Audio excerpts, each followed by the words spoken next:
I'm Tabby. And I'm Caitlin. And today we will be discussing the Shadow and Bone trilogy by Leigh Bardugo.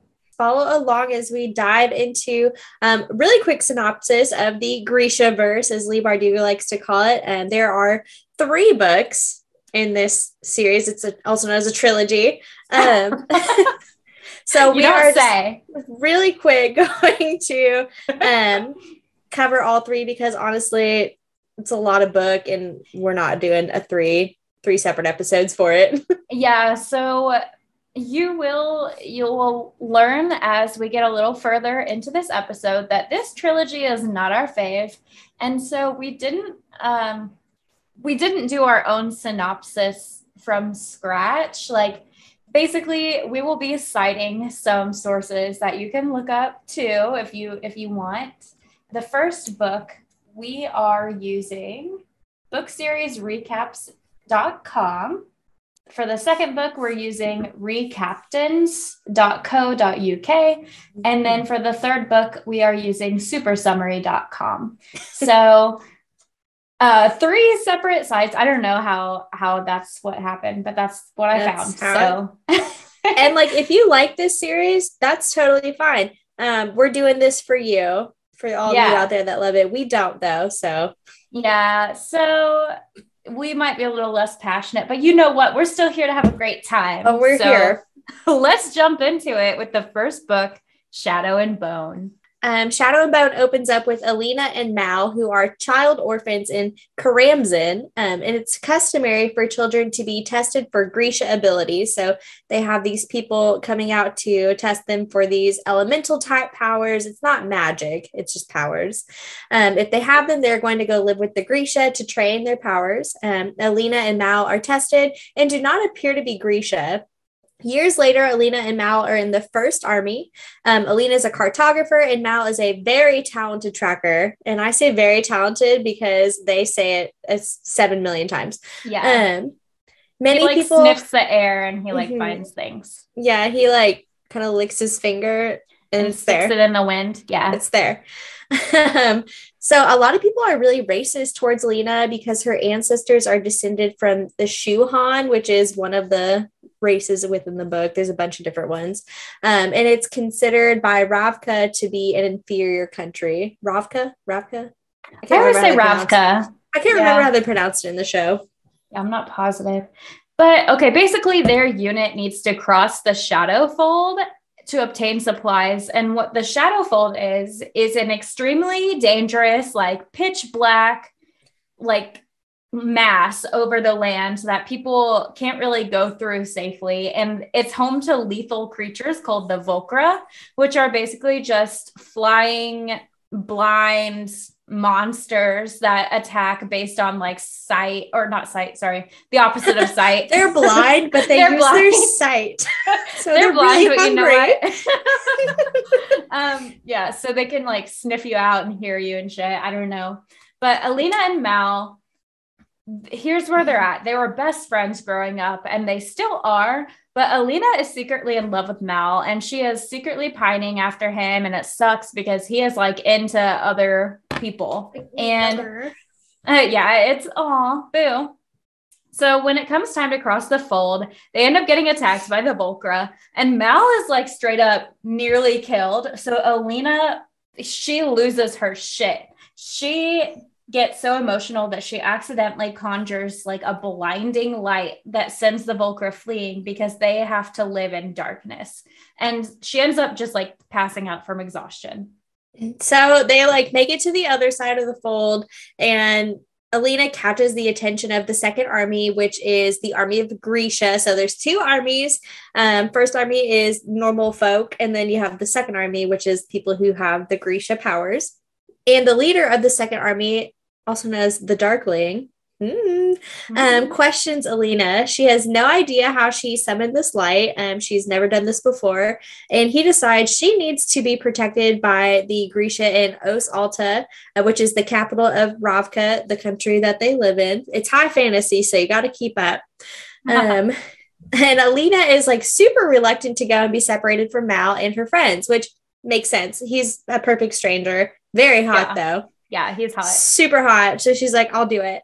While traveling, assassins from an enemy country attack Alina and the Grisha, and the Darkling pops the fuck off and saves them all. Yeah, he like murders these assassins, and Alina is like, "Oh, that was kind of hot." Like, Damn. wow.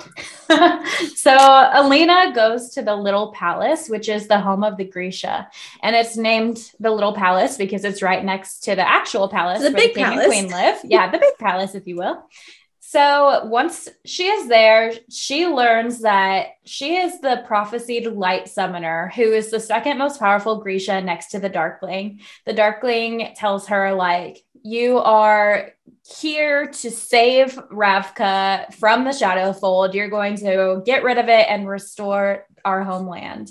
So Alina meets many Grisha during her time at the Little Palace, where she starts her training, and she learns about the politics of the Grisha. So you have the Corporalki, which are considered the highest ranking Grisha. They are the heartrenders and the healers, so they can literally control like your heart and blood and shit. Super cool. They have the Etherealki, which are Grisha who can move things, which are going to be the Squallers, the Inferni, and the Tide Makers, so dealing with like wind, fire, and water. And then there's the Materialki, which are the Grisha with material powers, so the Alchemy and the Durists. And so Lena meets and befriends Jenya, who's a Grisha who can conjure beauty, along with many others who she doesn't become like super duper friendly with, which we'll learn about them later, but they're all a little bunch of biatches. And she trains in combat with Botkin, and that's who's teaching her how to do like physical fighting. And then you have Bagra, who helps train her like actual Grisha powers. And she's like super grumpy and no one likes her. Everyone's scared of her. Yeah, she's kind of mean. And so is Botkin a little bit, but also Alina develops a relationship with him a little bit more quickly. Because also they're both Shu. So they both like have faced a lot of the racism and prejudice from people of Ravka. Do they say she's Shu at the beginning? I thought that was just in the TV show for some reason. No, I'm pretty sure they say it. Okay. I'm pretty sure. Well, sick. Okay, carry on. So basically Alina is there for a while, and eventually the Darkling tells her, like, you are my only hope for destroying the fold. He explains he needs to find an amplifier to give her more power to be able to destroy the fold. So to do that, he needs to find this magical stag that is thought to like only exist in legend, and like somehow use that to make her powers stronger. So up until this point, Alina has been kind of struggling to fully commit to her training. She is super distracted because Mal completely like ghosted her ever since she went to live with the Grisha, and she hasn't heard from him at all. And it like really hurts her feelings because she was in love with him. So she decides like, I'm going to let Mal go and I'm going to focus on this new task, and I'm going to like save all of Ravka. And she's finally able to control her powers at that point. Yeah, like in the Notebook, she does write him every day. Yeah. And he said, absolutely not. And so Alina is like super surprised when the Darkling, he's like walking her back one day by the fountains. He just plants one on her. And we're like, sir, in the streets? All right. He belongs to the streets. Yeah, but she's like super into it because who wouldn't be? And he presents Alina to the country at a ball thrown by the king and queen. So it's like this whole big ordeal, and they want to meet her because she is, you know, this godsend that they've never seen before. And she displays her powers for them and wears black to show that she is as powerful as the Darkling. So they all have keftas, and each kefta like separates them into their different like houses. And the Darkling's the only one who wears a black kefta because he is all powerful. And so that was like a huge statement for her to do that too. Mal happens to be there to see the whole display because the Darkling has enlisted the help of trackers in the First Army to locate the legendary stag. And if you remember, our good friend Mal, he's the best tracker they've ever seen in their life. He's the best of the best. He's so good. So Mal and Alina run into each other, and they're both like mad. Alina's mad because she's like, why haven't you written me back? Mal is mad that she's completely changed and teamed up with the Darkling and is wearing a black kefta. And Alina, like, she is fully planning to side with the Darkling and help with his plan. And honestly, she's feeling a little bit seduced by him. And Bagra decides, hey, now is the time. I'm going to tell you, I am actually the Darkling's mother. And the Darkling is actually the Black Heretic, who everyone thought was the Darkling's dead dad. And the Black Heretic is who is responsible for creating the Shadowfold in the first place. And she tells Alina that the Darkling actually wants to use her powers to destroy other countries and dominate the world, like not to destroy the fold. He wants to make it bigger. And also at some point it comes out that Mal wasn't ignoring her letters. They were like, the Darkling had Jenya hiding them from her. Yeah, and that was like a whole big ordeal. Yeah, she feels like super betrayed at that point, like by the Darkling, by Jenya, who are people that she thought like cared about her. So she is upset. Yeah, she was like, how could he kiss me so passionately only to do this? Yeah, how, like, is he like lying? Are you shitting my dick? So Alina makes a break for it, and she like gets pretty far considering, like, all things considered. She's kind of a weenie. Before the Darkling's guard catches up with her, she gets away from them, but is hunted down by Mal because, you know, he's the greatest tracker alive. And super good. And he deserted the army to come find her, which is like a huge deal because he's pretty high up in it and like could probably go even farther. And that was like his whole life. So he's like in big trouble because of that. And so they decide to hunt down the magical stag together. And Mal just magically ends up realizing that he's been in love with Alina all this time. And they kiss, but it's not as good as Alina and Darkling's kiss. But who doesn't love best friends to lovers? Alina, I think she's like, oh my God, this is the best thing that could ever happen. And Mal's like, it was you all along in front of me. Cool. Yeah. But not the Darkling. I know he did you wrong. He did you wrong. Don't even get me started on the Darkling. Like, our man deserves redemption. Anyway, Alina and Mal, by the way, they have to travel through like this wintry tundra in a foreign country they that hates all of Russia. Yeah. And like they do end up finding this stag, but Alina, like, realizing, oh shit, I am meant to kill this stag, she hesitates because she's like, I don't want to kill this thing. Like, that's rude as hell. So the Darkling beats her to the punch and kills it, and then uses its antlers to form a collar around her neck, which allows him to completely control her powers. And the Darkling takes Alina and Mal captive and takes them back into the fold. He tells everyone it's because Alina's powers can destroy the fold. So they all believe him. They're like, okay, we're going into the fold. The Darkling is going to use this amplifier to destroy it, and everything's going to be better again. Yeah, so shit gets crazy. They're in the middle of the fold, and the Darkling actually pushes the fold outward towards West Ravka, which is like their mortal enemy right now. They're like not huge on it. And like destroys the entire city, and people are like, hold on, what the fuck?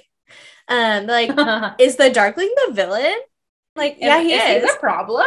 Am I the villain? Yeah, he is the villain. And so the Volkers show up again, and Mal's thrown overboard, and like, oh, sad.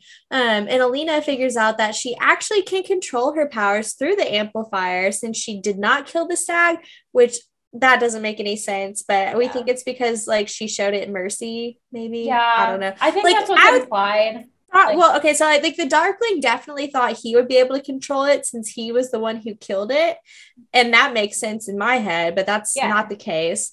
And so she frees herself from the Darkling's grip, jumps overboard to save Mal, and protects the two of them with her bright lights as they flee the ship. They get onto a boat across the sea with the intention of figuring out a way to take down the Darkling. Everyone assumes the Darkling has perished in this ship. They just assume that because Alina left with her bright light that like they're all going to get eaten by the Volcra. But is that what happens? Find out in the second book. Part 2. Siege and Storm. Siege and Storm. Nikolai. Okay. Nicholas. All right, what happened in Siege and Storm? We'll tell you. So Alina and Mal are traveling across the sea. They've escaped the Darkling after the Fold incident. But they're like, you know, pretty obvious, I suppose, because he does find them quickly. Immediately. And like almost immediately he does find them. And so while he was trapped in the fold, he actually learned to harness more shadow powers and like created these shadow creatures. Because he's so hot. He's just really good. He's really good. He's amazing at being a bad guy. And so he attacks them with these shadow creatures. And when Alina wakes up from being attacked, they are on a ship sailing back to Ravka. Jinya is there. Welcome back, Jinya, after betraying her. Taking care of Alina and the Darkling because he is in love with her. And I believe that. I believe he was in love with her in a weird, twisted way. Turns out they're actually on one of Sturmhond's ships, who is the captain. And he is like this big old pirate man. Love him. Like this well-known pirate across the seas, and already makes his presence by being amazing, Nikolai, our king.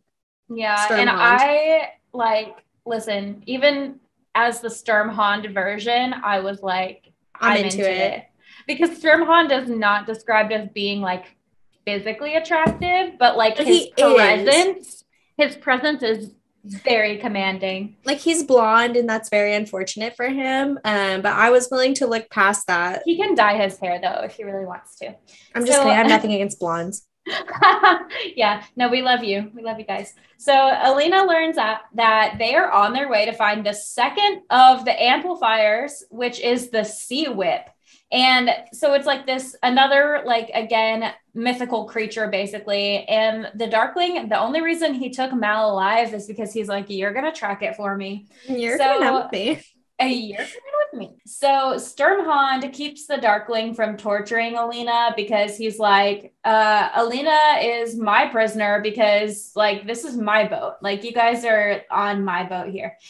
So the person who wrote this says they think that Nikolai is like, or sorry, Sturmhond, no spoilers yet. They think that Sturmhond is like into Alina. They're like, yeah, he's like, I'm gonna keep her safe. So Mal eventually finds the Sea Whip because he's really good. You guys don't understand how good he is at tracking. Like there's never been a better tracker. God tier tracker. So the Darkling is busy, like, trying to capture this Sea Whip. Another ship suddenly appears out of nowhere. Alina and Mal flee in the chaos, like both ships are attacking each other. And Sturmhond and his crew also flee with them. And so among Sturmhond's crew are two Grisha named Toya and Tamar, who are heartrenders. So, like, the second most powerful type of Grisha. And also, that's a big deal because Grisha are supposed to be loyal to the Darkling. So the fact that they have been like working on this ship and stuff is like a big deal. Anyway. So it turns out that Sturmhond has like all sorts of Grisha working for him because everyone loves him because he's amazing. And they escaped the Darkling. He's incredible. He's charismatic leader, Sturmhond. And they killed the Sea Whip, because we're actually in Harry Potter and these are all Horcruxes. And so they do get the Sea Whip. And the Darkling tries to use his little creepy shadow soldiers again, but too bad, buddy. They're out of range. They're on a ship and they're moving really fast, like super fast. It's the fear that's fueling them and it's working. And we are scared. So Mal and Alina, they killed the Sea Whip and used some of its scales for a new amplifier. So she gets a sick new addition to her bone necklace. Yeah, it's like a bracelet to go with the necklace. Yes. And the Sturmhond tells them that he is taking her to West Ravka to his client who paid him to go get her. And he may not be trustworthy, but I mean, he's better than the Darkling at this point. So they're like, I guess we'll go with you. Yeah, so Alina is like, okay, well, like, I'm still in a pickle here, but the Darkling was actively trying to harm me, so we'll see what's up. So Alina has like this book with her, by the way, that has information about the amplifiers, and she's looking at the pictures in it, and she knows that the third amplifier that she needs to get is this Firebird. And she's like, I need all the power I can get, so I have to get this Firebird. So they're about to go ashore back to West Ravka, and this Sturmhond ship casually just like starts flying into the air because he's actually like an amazing engineer and he has developed this ship to be able to fly. So Everyone's just so good at everything. He's so good. He's really good. He's really good. They end up going into the Shadowfold because like they want to kill Volcra. I don't know, like maybe they couldn't fly above it, but I think they just went to like hunt Volcra, honestly. And things go wrong. Alina has like this vision. She sees the Darkling in the fold, and like it turns out he can like manifest himself in the shadows, you know, and they end up crashing. So then all of a sudden Sturmhorn's face changes, and it turns out he's actually like really like a hottie. And it turns out his name is Nikolai Lantsov, and he is the second prince of Ravka. And yeah, Alina ends up punching him in the face because she's pissed at the betrayal. So Nikolai explains that he is helping his country, and he asks her to come back with him to Os Alta, which is where the big castle is, the big one. Because she is Ravka's only hope, because she can glow in the dark. And he wants Alina to unite with the first. He wants Alina to unite the first and second armies, because if you remember, they're very split, because one's only for Grisha, one's only for normal people. And there's like a huge divide between the two. And become his queen. Also, he's like, yeah, I am into what you're putting out here. I would love to marry you. And so Alina's like, I will go with you, but I am not going to marry you. And I would also like to lead the second army. And he's like, we'll talk about it later, my wife, but sure. She hasn't like accepted his proposal, but she hasn't turned it down. She also learns that the entire country of Ravka thinks that she's a saint. And so she's like, that is spooky, because I am but a wee orphan. And so they're traveling to the capital. Nikolai kisses her in front of like all of the crowd to like put on the show. And like also because like he's into her. He's like into it. And when they get back to Os Alta, the king and queen are like, oh my God, my son, I'm so glad that you've returned. And the king agrees to appoint Alina the leader of the second army. The Grisha aren't really like convinced that they should be loyal to her, but like she kind of makes them listen by like making a grand display of like, hey, we need to pull our shit together, because the alternative is the Darkling, who is off his rocker. And they're like, okay, fine. Alina, who has never led an army before in her life, becomes a boss bitch and takes over the second army. And Alina goes to visit Bagra, who we found out in the first book is the Darkling's mother, and finds out that he blinded her. So rude. Because, yeah, like super rude, like very upset with him. And Alina is researching Morozova. That is the man who wrote the book that she has on all the amplifiers, because she wants to learn more about them. Also, the darkness is growing in her. So we had a really cool chance to have this super cool evil Alina. Will we see it? Maybe. And when Alina, Mal, Toya, and Tamar go to a party outside the palace, things get super messy and they have to flee. When they're outside, however, they run into the Apparat, which is this super sleazy, gross, greasy man, and he's been spreading rumors about Alina being a saint, so he's like trying to get everyone like super hyped about her. And he's like, yeah, she's the second coming of Christ. And he asks her to come with him to get stronger, but obviously she's like, fuck no, dude, you are disgusting. And although he claims to have information on Morozova, she's like, hard pass.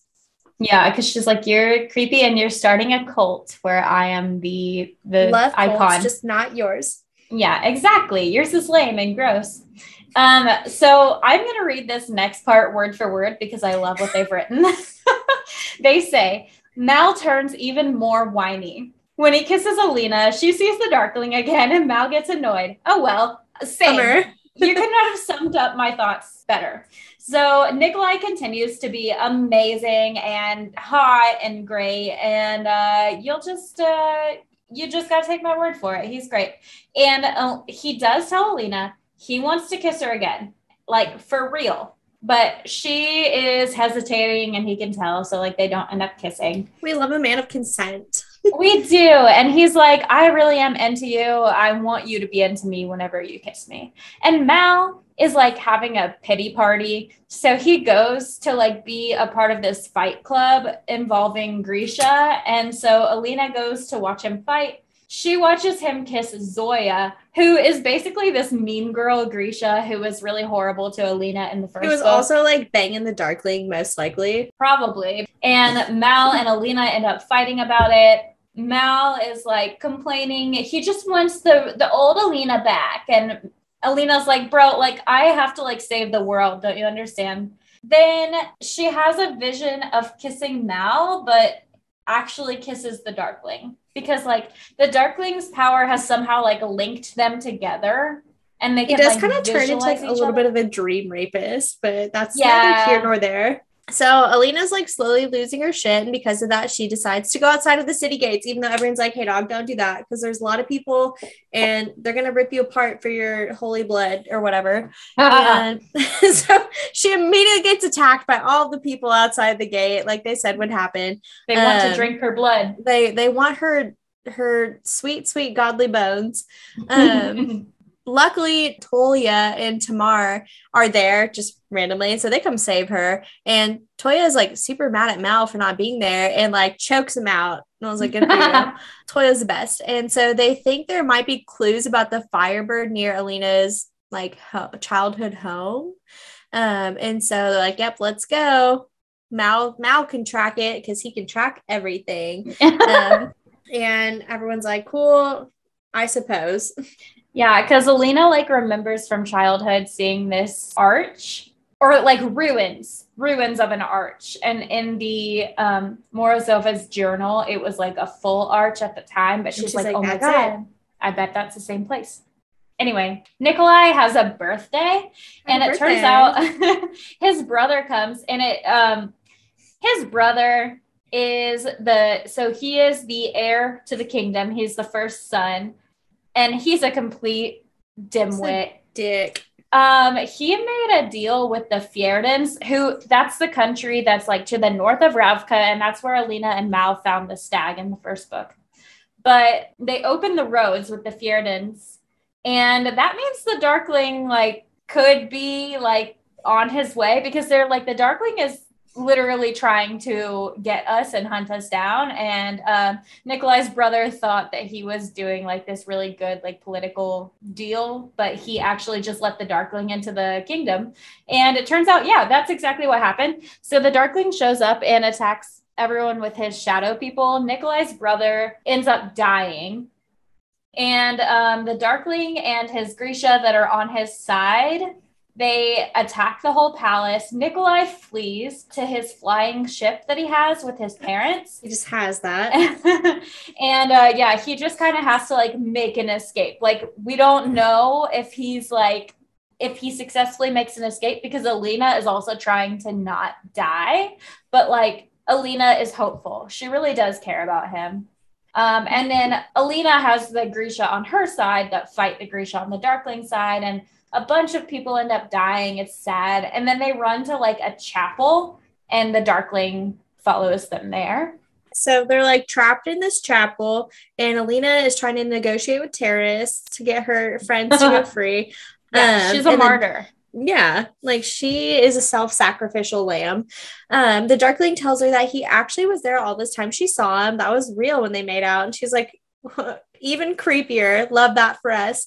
And so the Darkling shows her he captured Genya and the shadow folks. We don't actually know how to pronounce it. It's in Russian. And he like scarred her. And Genya is like a very vain creature. Her beauty is all that she has. And so he like scarred her horrifically. And to save her friends, Alina goes to the Darkling and gives her power to him, because that makes sense. The Darkling and Alina, their powers mix or something. And it causes like this weird, like, okay, so Alina takes some of his power trying to like murder them. You know, like she's like, I will kill myself if I can also kill this man. That's what she's trying. I will kill you and then myself. That is exactly. She's like, yeah, this is a great idea. But Mal is like, no, my Alina, they can't, you can't die. And so he like takes her away when the Darkling and Alina are like really tuckered out. She doesn't successfully kill the Darkling or herself. And then they escape, and Alina wakes up. They're in some like underground tunnels, and they go through these tunnels. They're taken to the apparat by these pilgrims who live underground and worship her. It's a literal cult. They're in an actual cult. Call your dad. Call your dad. And it turns out Alina, magical saint of this cult, has no more power. She is underground. She can't summon the sun because her powers are like controlling light. She's not creating light. She's just controlling it. Up next is the third book, Ruin and Rising. The worst book ever written. Honestly. Yeah, definitely the worst of the series. Maybe the worst. Well, not the worst I've ever read. I read a pretty bad one lately. But, Same. But it's up there. It is up there. It's not bad. It's just like it didn't end the way we wanted it to, and I will forever hold her accountable. Yeah, it's not bad. It's just not good at all. It's just not really what I was looking for, Leigh. Okay. So Ruin and Rising. Okay, so Alina, she's living underground in the tunnels that she fled to.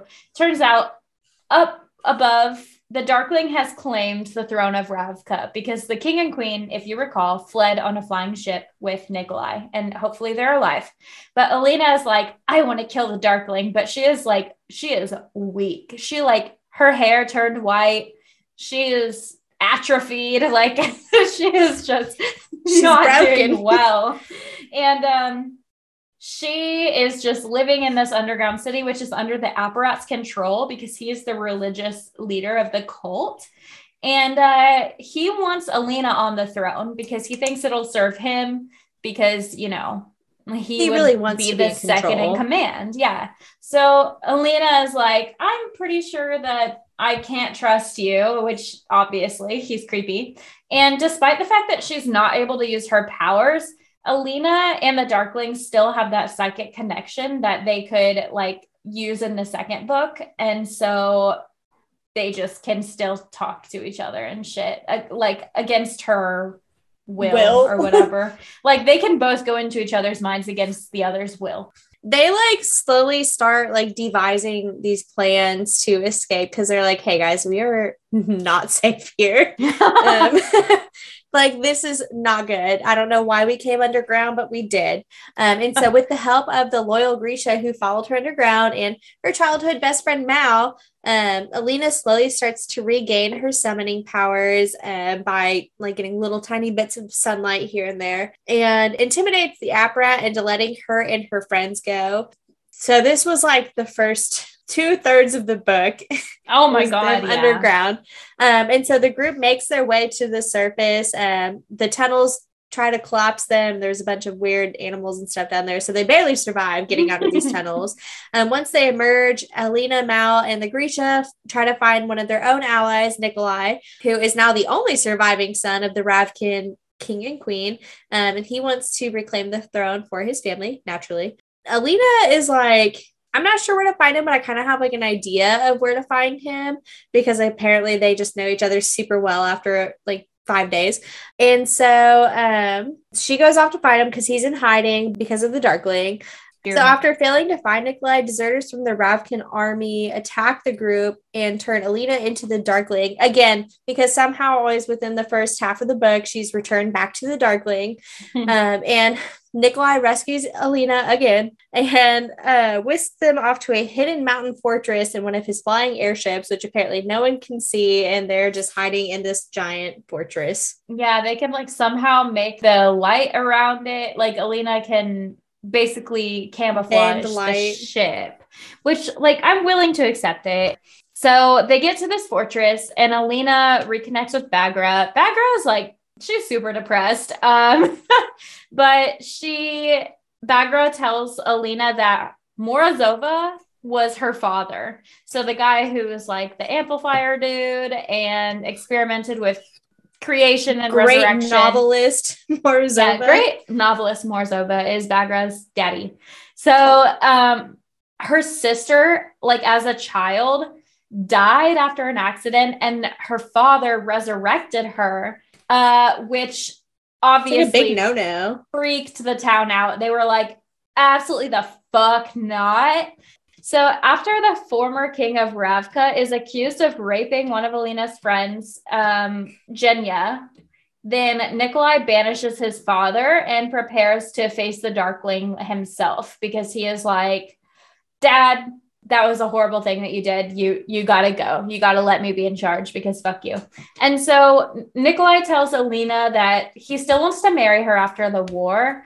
And he's like, I know you don't have romantic feelings for me, but like, it's a power play. Like, we need to do this to save our country.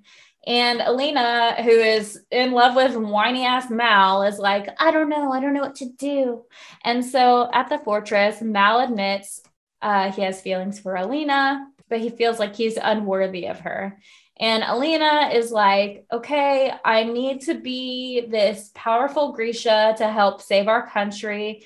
And I should consider marrying Nikolai. And so she continues contacting the Darkling also with her psychic connection to try and intimidate him, because normally he's the one like playing her. And so she's like, what if I get into his head? What if I also think she was like super into it too. And she's like, I have 3 men just absolutely panting over me right now. Exactly. What a time to be alive.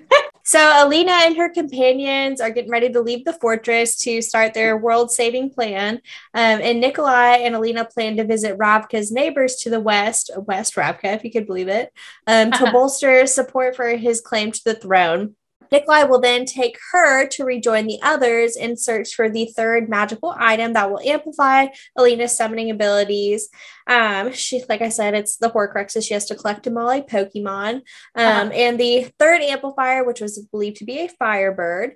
However, before any of the friends can even step foot out of the fortress, guess who shows up? It's the Darkling. Unexpectedly expected. He always does that, man. He just always appears. And he attacks our poor Nikolai and transforms him into one of his crazy shadow monsters, except he's like this creepy bird man. Yeah, but he's probably still hot, low-key. Yeah, but I bet he's like a hottie bird man. And so Bagra is like pissed and she's like, what the fuck did you do? And uses her own dark summoning powers, which she has that we're just now finding out about, and dives off of a cliff and takes the shadow monsters with her in a rare bout of self-sacrifice, granting the others the opportunity to run. Alina, Mal, and the Grisha take an airship from the fortress and escape. Alina keeps the airship invisible with her light powers, and she sees Nikolai following them in his transformed shape, convincing her that there's enough of his humanity left in him to save him, because when they got transformed into this crazy bird man, he was like bloodthirsty and tried to eat them. Yeah, but he was like, Alina, that was my bad. Like, I know, like, as he's like, you gotta go. He's like, you gotta go, like growling at her. And she was like, yeah, okay. She's like, are you trying to are you good right now? Anyway, so they land in the border of Ravka, to the south, next to Shuhan, which is where Alina's ancestors are from. And the group splits up. So Alina and Mal and a few Grisha head into the wilderness, and they encounter the bird after a bunch of days out there. And then Alina and Mal realize, oh, the Firebird isn't the 3rd amplifier. Morozova actually put the power that he would have put into that Firebird into Bagra's sister when he resurrected her, which means that she and her descendants are the amplifiers. So Mal is, it turns out, he's a fucking descendant of Bagra's sister. Who wasn't dead? Not? Why the fuck not? And so they're like, oh, that means I would have to kill Mal. And Alina is like, well, if that's the only way, I guess I'll do it. Well, I suppose. So they end up kissing and cuddling with like the idea that they like straight up bang for the first time ever, and the most anticlimactic Oh, it's so lame. And the whole thing is like ruined by the fact that they've decided she's going to murder him for the powers to take down the Darkling. Anyway. So the group prepares for a super eventful battle with the Darkling, who has raised the orphanage where Melina, that's their couple's name, Alina and Mal grew up, which they had converted into a school to train the Grisha children. So he's burning down the Grisha children. Like Anakin in Star Wars. I feel like she like really took a lot of influences from like a lot of things. Had a Star Wars, Harry Potter movie marathon and was like, Lord of the Rings as well. Anyway, the Darkling holds all the children hostage as a way of luring Alina to meet with it. So not only is he a dream rapist, but he's a kidnapper as well. But guys, he's hot. He's so pretty. Golly. So Alina, Mal, and the Grisha obviously go to him because they're like, gotta save the kids, stupid kids. And they face off against the Darkling in the Shadow Fold, which is like, as you remember, the area of permanent darkness where they met before. Alina uses the invisibility cloaking technique she used on the ship, on herself and the other soldiers, which I feel like they should have been doing this whole time, probably, if it's that easy. The Darkling discovers her. Alina narrowly escapes him and then meets Mal in the darkness nearby. So she abandons all of her soldiers to go meet Mal. And he forces her to kill him to release his powers as an amplifier. And so heartbroken, Alina does. She does kill him. And she becomes more powerful for a very brief moment, but quickly loses her summoning abilities permanently. So she saves the day, but she doesn't. She loses all of her powers when she should have stepped in. And so then all the non-magical soldiers of the Ravka army all gain the ability to summon light in this weird twist of fate. And Alina uses a Grisha dagger to kill the Darkling, destroying him, his army, and the fold, because as soon as she stabs him, all the shadow creatures disappear. Nikolai returns to his human form. Cool. In the aftermath of the battle, Alina's Grisha powers bring Mal back to life. I don't know. I thought she didn't have powers. She again. I think it's the people, her other Grisha soldiers. Oh, like her sun warriors bring him back to life. Yeah. And Nikolai's like, hey, listen, I know you just.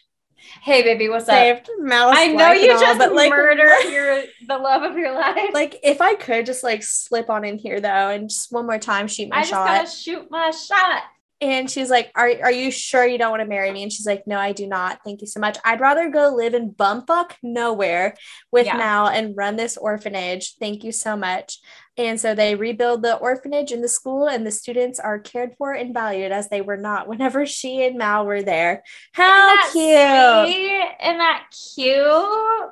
Wow. It turns out, guys, sometimes the hot, tall, dark, and handsome is actually just the villain. Yeah, it turns out. How stupid is that shit? God, like, you would think if you're hot, you're going to have a redemption arc. But no, sometimes hot people are just evil and they die. Yeah, and you get Mal, who got a really bad tattoo while they were in a sun cult underground.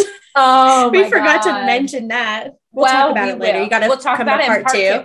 Guess what? That should be all the motivation you need. Okay, so join us for part 2, where we are going to be diving into these books a little bit more, the things that we liked, the things that we didn't. The list might be a little unbalanced. What's a bit longer on the other side. But you'll just have to listen and find out. So tune in for part 2. And as always, let's get lit.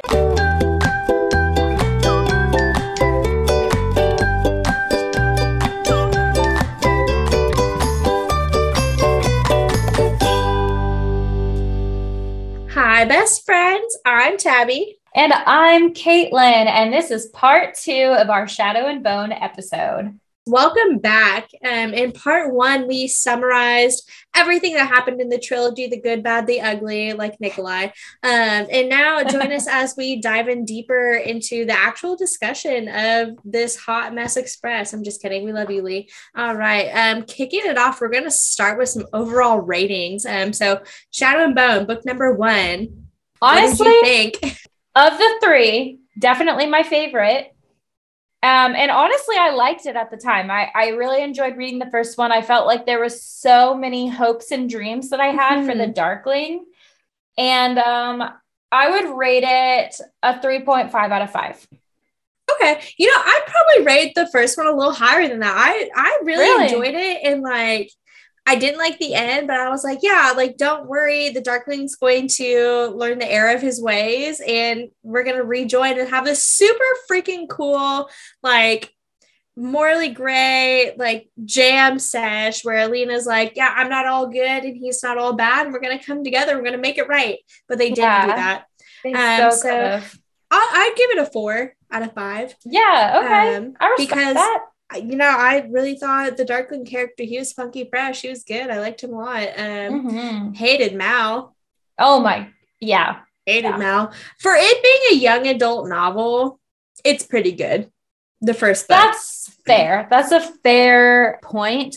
Usually, I don't read a whole lot of young adult, like, I rarely read young adult because it's just not for me. Like, I am not the target audience, and that's perfectly fine. But yeah, I did enjoy it for a young adult novel. Yeah.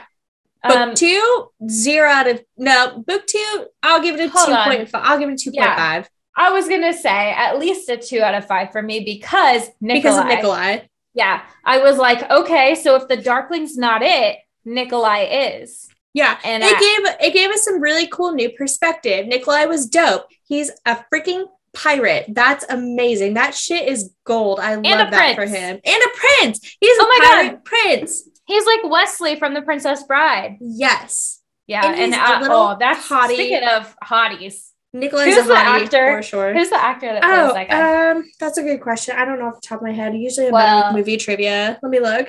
Guess what? He was a stud back in his day. I don't know. He probably still is a stud. I don't know. Just because you're older doesn't mean you're not hot anymore. Harry Elwes? Okay. Elwes? Where are you from? Are you Welsh? You seem like you would be. I don't know of any other movies that he's in, but Alway? I don't know. Sheesh. Anyway, we digress. The second book, it was good. It was fine. It was 2.5. It was okay. It was just fine. Yeah. It did have some freaking fire to it. The ending, that was wild when they like were holed up in the church and shit. I was like, shit, I didn't expect that at all. That was great writing. And when Alina was like, I will kill myself to kill him, I was kind of for it. I was like, do it. That would be a boss ending, and then it didn't happen. But they didn't end it there. And then she wrote another book, and it was a heaping pile of trash. And I give that one a 0. No, I give it a 0.5. I'll give it a 0.5 out of 5. I give it a 0.1.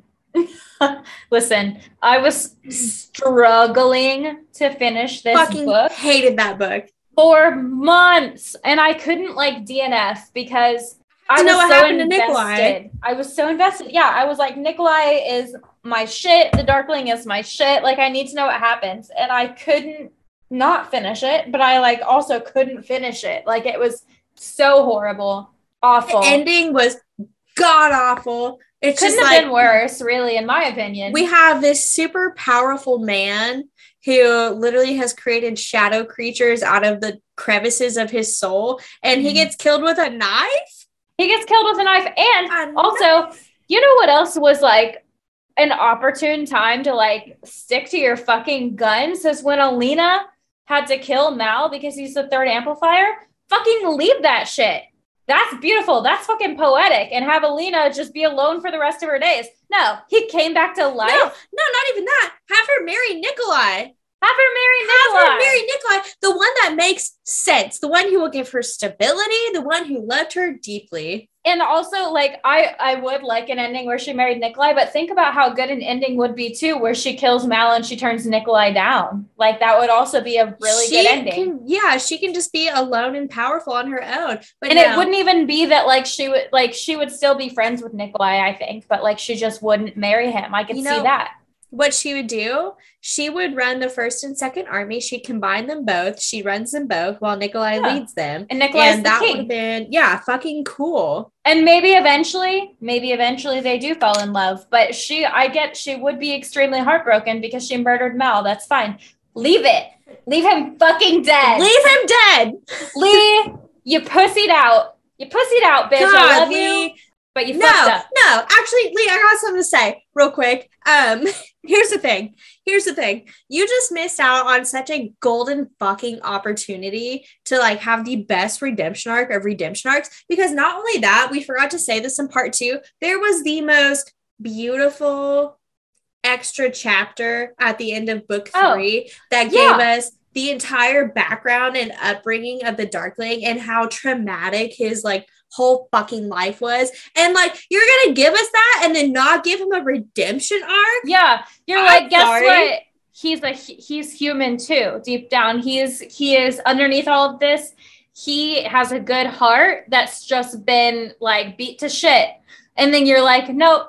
Guess what? We're gonna murder him. We're gonna beat him to shit even more, and like also he's gonna murder kids and rape people in their dreams because fuck that guy. Yeah, what the absolute hell? Like, I get that like villains exist. I get that, and like some books I don't need think like that's a who true he was. villain. Yeah, I think that was totally like unfair to the character you created. Or it's like, stick to your fucking guns and don't write us this beautiful piece of literature at the end of that book telling us about his traumatic childhood. No, if he's going to be a villain, make him a villain. Yeah. Make me your villain. Love that. Oh my God. No, make him a villain and keep him that way. Do not give him any redeeming qualities whatsoever. I don't want to know about his sad childhood. No, he's going to be a piece of shit garbage, but he wasn't. Yeah, it's fucked up too, because like he's also humanized because Baghra is his mother and she loves her son so much, but she just knows that he's like completely lost his way. And like when she sacrifices, she sacrifices herself to like basically like save the people from the damage he's like creating. But like that to me is a moment that I could see the Darkling like watching his mother like kill herself because of something that he's done, and like he turns it around. No, he just doubles down. He's like, what I'm doing is right. Like, what? I don't know. It missed the mark for me. It really did. And 3. Yeah. Well, and also, honestly, we're not going to do the duology. Either of the duologies, probably. Six of Crows, really great book. King of Scars, super great series, but don't care enough to do it. Six of Crows is like a whole separate thing. King of Scars, that's all about Nikolai. It turns out he actually is still a monster. That didn't go away. Why doesn't it go away? It's because the Darkling's actually not dead. Spoiler alert. I haven't read those. Yeah, I guess he makes a comeback eventually, but he's still evil. It's just like, come on, Leigh, come on, man. Like, not only did you like break my heart, but like you're gonna do it again. Oh my God, she really hates the Darkling. I don't know. Yeah, what the fuck? You're gonna create this beautiful man and then like give him nothing? Yeah, give us nothing. Like, just die, I guess. Anyway. Yeah, so don't read the duologies. It sounds like it would ruin it for me. Actually, read Six of Crows. Very beautiful story. King of Scars. It's fine. That's fair.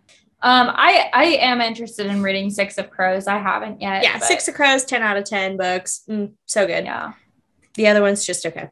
And they like take place in the same universe, but it's just like different characters for those. They are in, I don't even remember what town they're in, but I don't know. But it's like across the sea. It's where across like the way. Alina and Mal were like fleeing to at the end of the first book, like across the sea to this like other country. It'll come to me. Yeah, it's fine. We'll get there. It doesn't matter. Well, anyway. So that's how we would rate each of the books. And again, if you like these books, I do get it. Like they're like fluffy. They're popular. They're for a reason. Obviously, they're popular for a reason. And these are just our opinions. And obviously, like sometimes they're going to be different. Yeah, like, yeah, you guys are entitled to your own wrong opinions. Yeah. No, I'm just kidding. But yeah. Read a fucking real book. So like we mean no offense. That's the point I'm trying to make. Let's talk about what we liked first. Let's start with the positive. The only thing I liked was the Darkling. The Darkling. Guys, he is so hot. And in the TV show, which we're going to talk about in our mini-sode, he's even hotter. In my mind, that was the finest man I'd ever seen in my life. Oh, yeah. We're talking Rhysand level fine. Like, the most beautiful male on the planet. That's the Darkling. And like, practices magic with his hands and his fingers, and that was cool. All he needs to do is touch his hands together, and then he can like murder people. And it's like hot. That was dope. But in the TV show, sheesh. My God, we'll talk about it. Okay. Yeah. So obviously, we love the Darkling. Also, another thing that I like is just the Grishaverse itself that Leigh has created. While I don't love like the actual story, I love the world that she built, because like the politics and the dynamics between the Grisha themselves, super interesting. And there's a lot of lore there. The Grisha have like different levels of powerfulness, which makes them like more important in ranking. And so there's a lot of beef between different types of Grisha, even though they're all within the same army. They all are loyal to the Darkling. I mean, in the first book, but they fight amongst themselves. And I think it's very interesting because not only that, but the Grisha fight with non-Grisha. So it's like, really, they should be bonded together by the fact that they're all Grisha, but they have their own issues. Because literally anybody who's not Grisha like despises them. Yeah, because they kind of see them as they believe that Grisha are like using their powers for bad, basically. I think they're also like, it's mostly just that they're afraid of them, which I get. But yeah, in other countries, in Shuhan culture, they like are really big into science and like researching, and they, in their lore, they basically dissected Grisha, and like they thought that their powers like came from their spleen or some shit. And so that's why there's so much racism against the Shu people in Ravka, because they're like, oh, these horrible primitive people. And I think that's another really interesting thing about this series is the racism and xenophobia that exists within this universe. Right.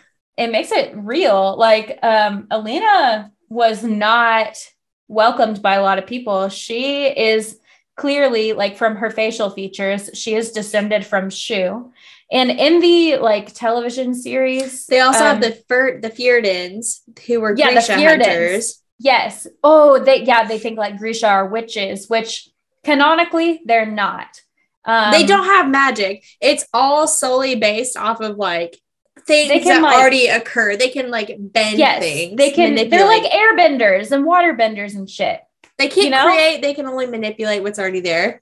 Exactly. So like they're not technically witches, but like the Fjordans, again, xenophobic against the Grisha, and they're like, if they are in the country, like they will get murdered just for being Grisha. So it's like, it's very interesting.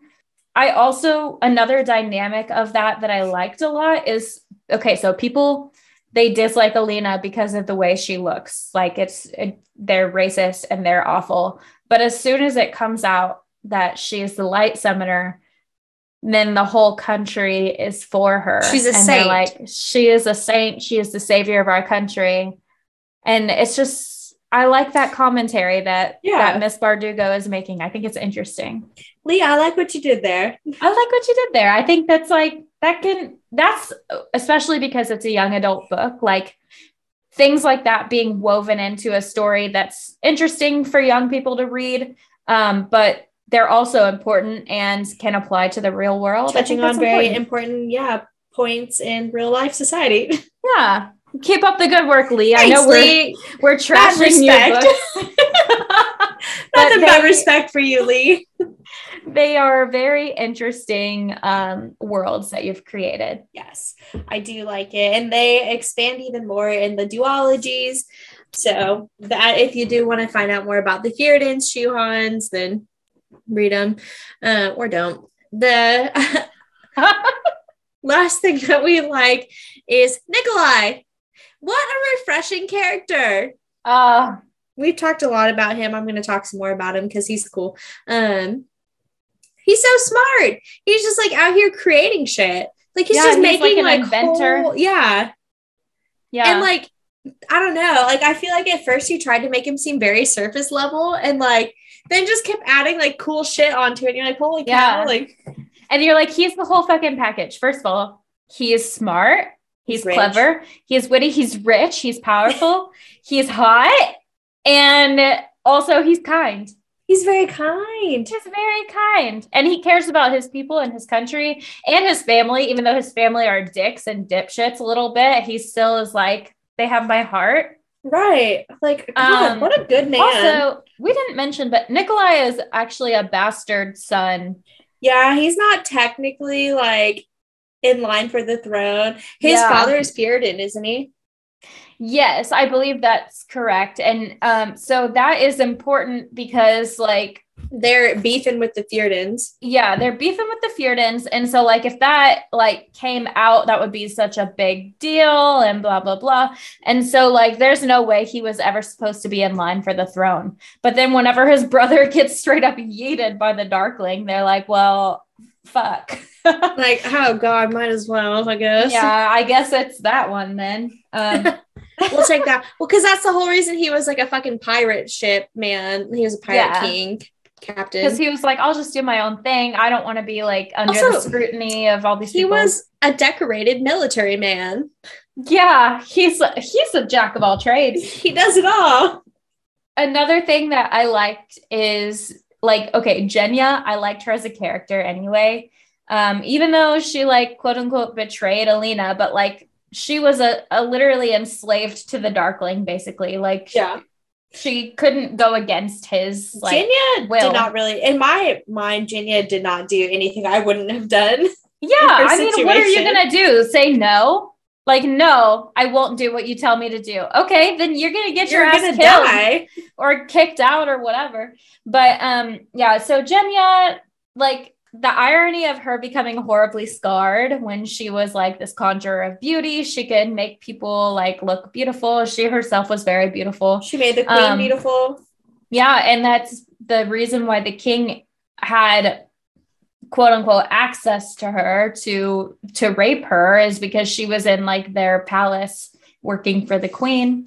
I really like her story and her growth. And even before Genya was scarred, okay, so she is like this beautiful creature. She was in love with this bottom tier material-y, nerdy David. little inventor boy, David. Like David is bottom of the barrel. Bottom of the barrel, and Genya is like, his mind is beautiful. Like she loved him for who he was on the inside.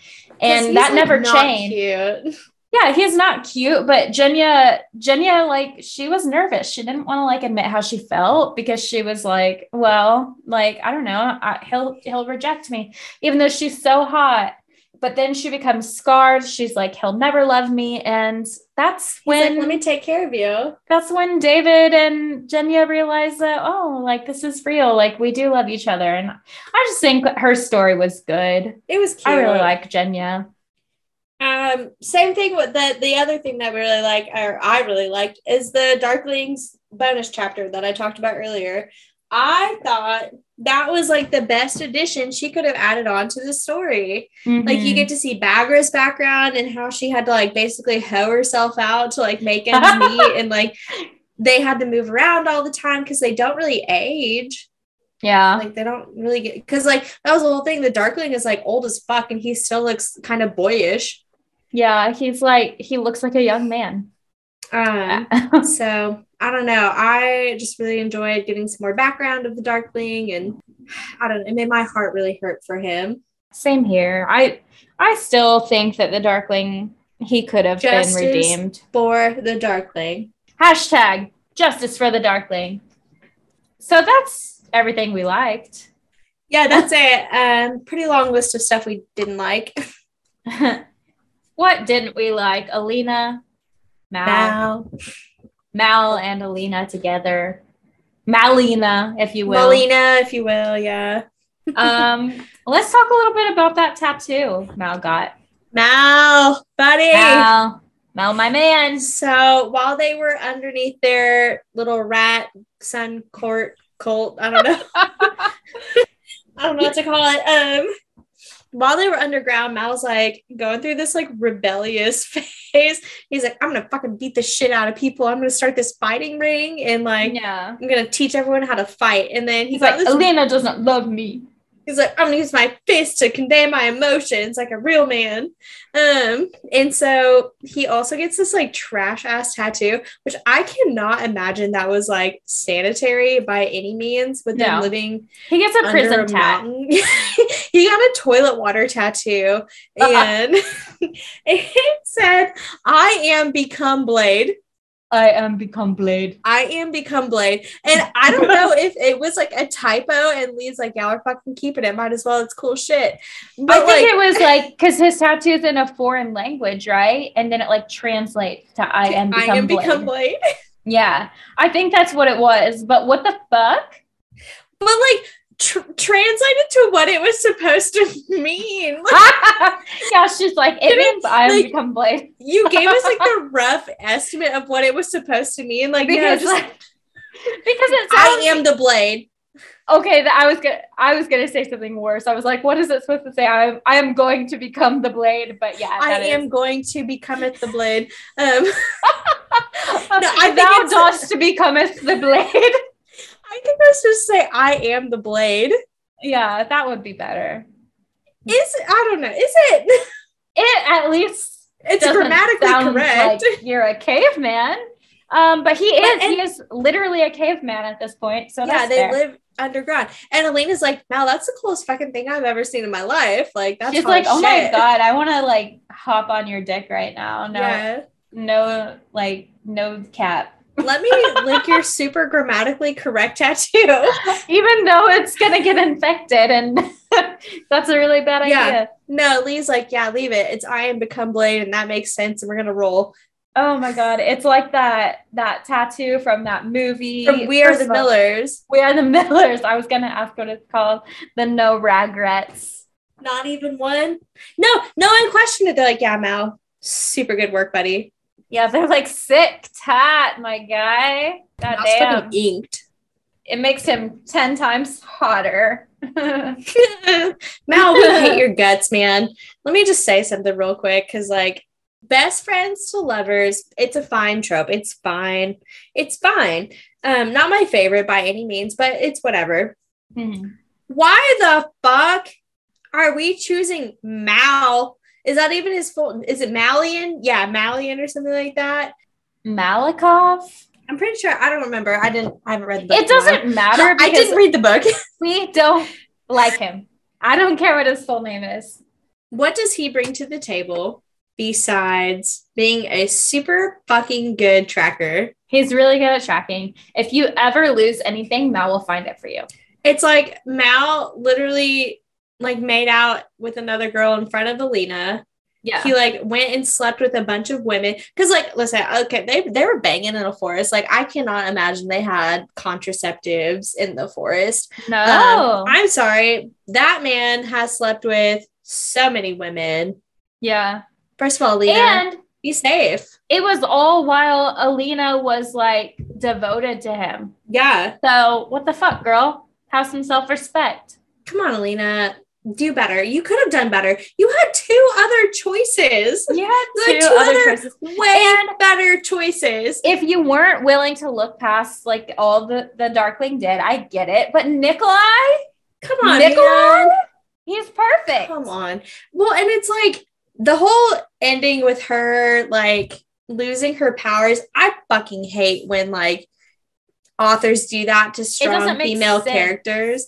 They're like, yeah, they're going to risk their lives and they're actually going to lose their powers. They don't get to keep that. Where did they go, though? Because she has 3 amplifiers at that point, so she should be the most powerful. So where the fuck did they go? Why did it go to some bitch-ass, like, soldiers Like, why her cult members got powers? Like, that's probably not who you want those to go to. Oh, no.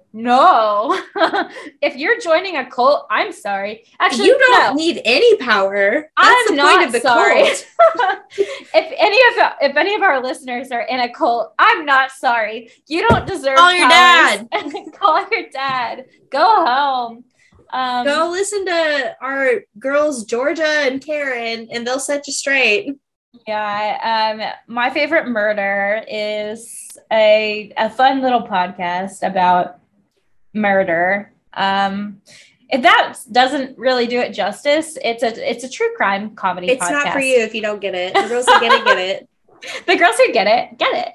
Yeah, no, I hated that. I hate that she loses her powers and like she feels like all she can do now is go back and run this orphanage that ruined her life. Yeah, with Mal. She's like, I actually don't want to see anybody ever again. Thank you. Yeah, she's like, you all risked your life for me, but Deuces. I'm a dip. Have fun. Thanks. Send Nikolai my love. Well, and Nikolai like comes to visit her too. He like stops by the orphanage and like drops off money and shit. And it's just like, she's so ungrateful. She could have had it all. Justice for the Darkling and justice for Nikolai. Nikolai's fate sucks that he became a monster. I know. Like, what did he ever do besides like give of himself? And they're like, you know what? Cursed forever. Well, and like, that's why I'm confused. Like the spinoff, like I said, it was okay. I don't know why he's still a monster, but sure. I thought it was supposed to go away. I haven't read his like spinoff, but is it like he transforms at night or some shit? Like, what is it? Okay. When he sleeps or something. He just drinks coffee to stay awake. Yeah, they have to like chain. So, okay, again, spoilers. They have to like chain him down to a bed every night like a werewolf. Because he turns into this like fucking man raven with like claws and teeth. And he will kill. And he kills people. Oh, fuck. He was like killing the livestock. So he's a werewolf basically, but a bird. Okay. The crows have eyes. Mm-hmm. But Bagra doesn't. But not Bagra. Other things I hated the cult thing at the beginning pointless. Of the third book. It added nothing to the story. Like the cult can exist because like I get that like they're like, oh, Alina's a saint or whatever, and like the apparat's a villain himself, and like okay, the cult exists, but why were they down there for so much of the book? It was horrible.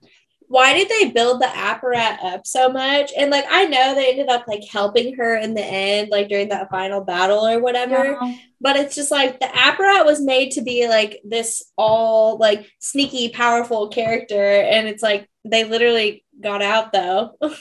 The cult was a weird addition. It was, and also like okay, so the apparat I'm willing to accept as a villain 100%. And like he could have been the book's villain, but she chose to ruin the Darkling.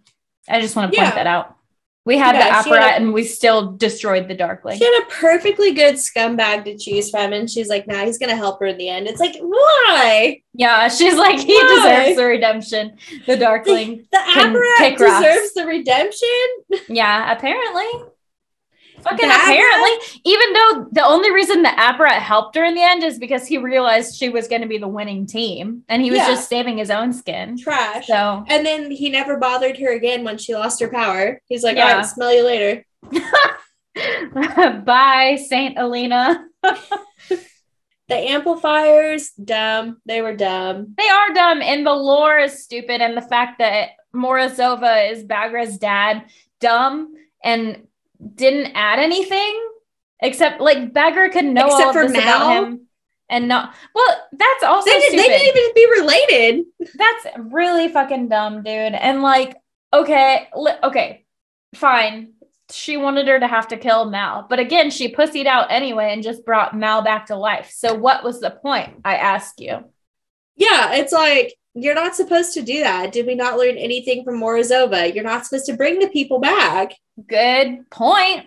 Yeah, like that started this whole fucking mess, was that he brought her back. No, you're absolutely right. They didn't also, learn anything. I think it's dumb. It's just like, oh yeah, he also has a surprise daughter that he keeps in the shadows and no one knew about her. And it's like, okay, sure, why not? Might as well. Cool.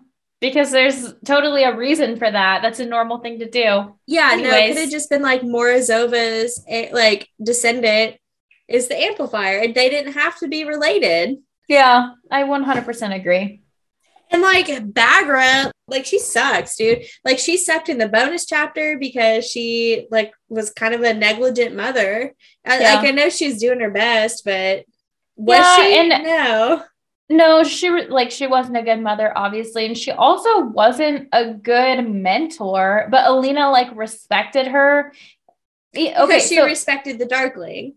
Yeah, I guess. And she was like, yeah, Bagra. Well, and Bagra was like knowledgeable and like was getting results or whatever. But by abusing her mentees, and it's like, how is that? Like, how are we going to just be like, oh, it's fine because we get results? Like, no, Alina was literally abused in the orphanage as a child. And like, all of a sudden she's like, yeah, Bagra, that's fine. Like, this is makes chill. sense. That's what I need.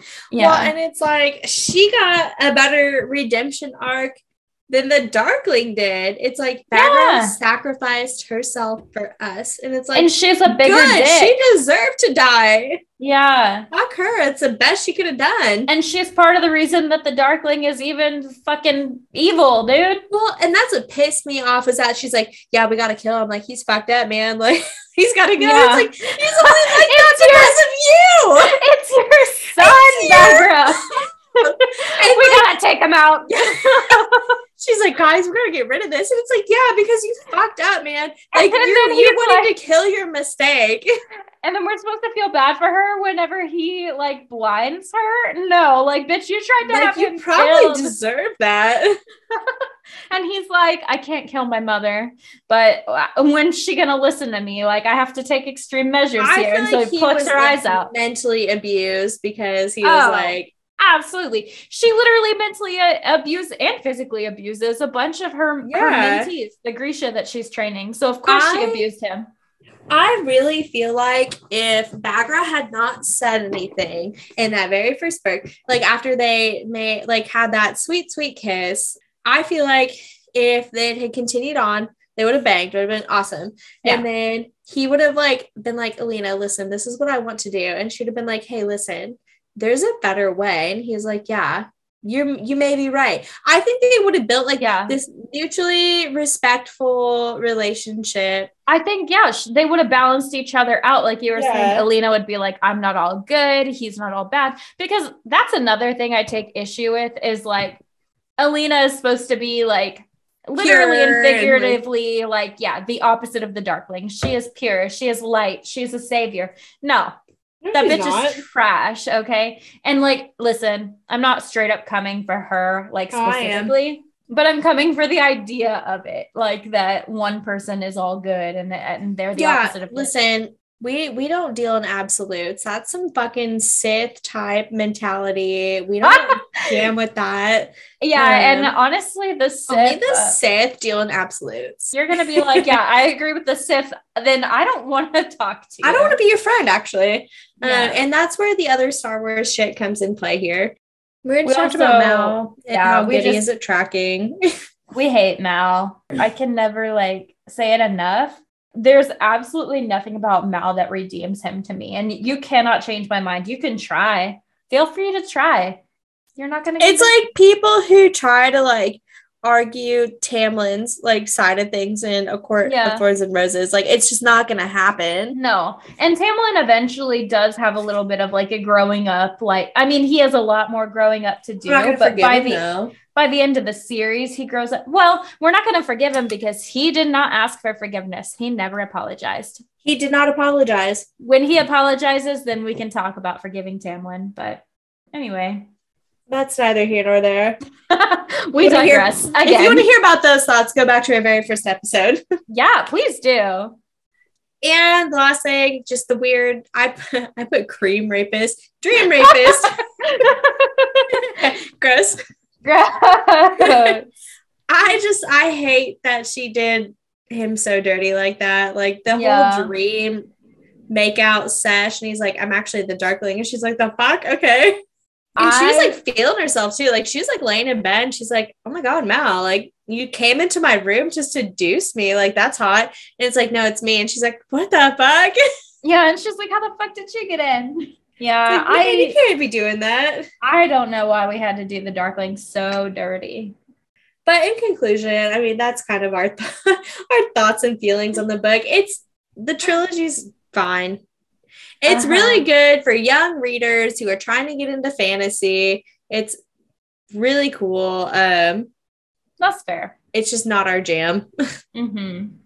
And I do think that, again, Leigh has created very interesting worlds, and she has created interesting characters. I don't like where she went with a lot of the development of the characters, but you know, I kind of felt like she was trying to be different and like not your typical like storyline that you would see, which I mad respect for that. I get it. I don't like it though. Yeah, but there were like I read those books on purpose. There were so many things that like if you were going to go that direction, like you should have committed. And I feel like she kind of backpedaled because she was like, oh, that won't please everybody. And then it's like at the end, you just kind of end up with like this super wishy-washy. It's like, oh, they lived happily ever after, and this happened. It was a miracle. Yeah, like that's not what you set out to write, and I know it because that's just not a good ending. I'm sorry, like it's not. And you could have, if your editors so made you do this, let us know right now. Yeah. Hey, Leigh, if you want to write something new, send it our way. We'll look at it for you. I'll edit it for you. We'll edit it. We'll send you our thoughts. Dude, I'm a communication major and I took one English class. I've got you, boo. I took one English class and actually we actually took it together. We digress again. Yeah. Anyways, so if you wanted some cute little background about our life. We have so many fun stories. You guys ask us questions. Like we've known each other for almost 13 years at this point. So we've got lots of stories. It's pretty like sickeningly sweet. So join us next week. We will be discussing the Netflix adaptation of Shadow and Bone, which I think is in the books. Yeah, I think it's way better than the books. So actually, I have a lot of good things to say about that. So nothing but good things to say about the TV adaptation. Netflix knocked it out of the park.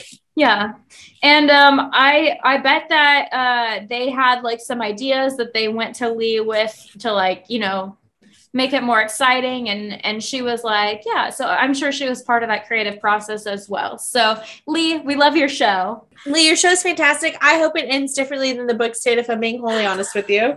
I really hope they convince you, babe. Anyways, join us next week, and as always, let's get lit.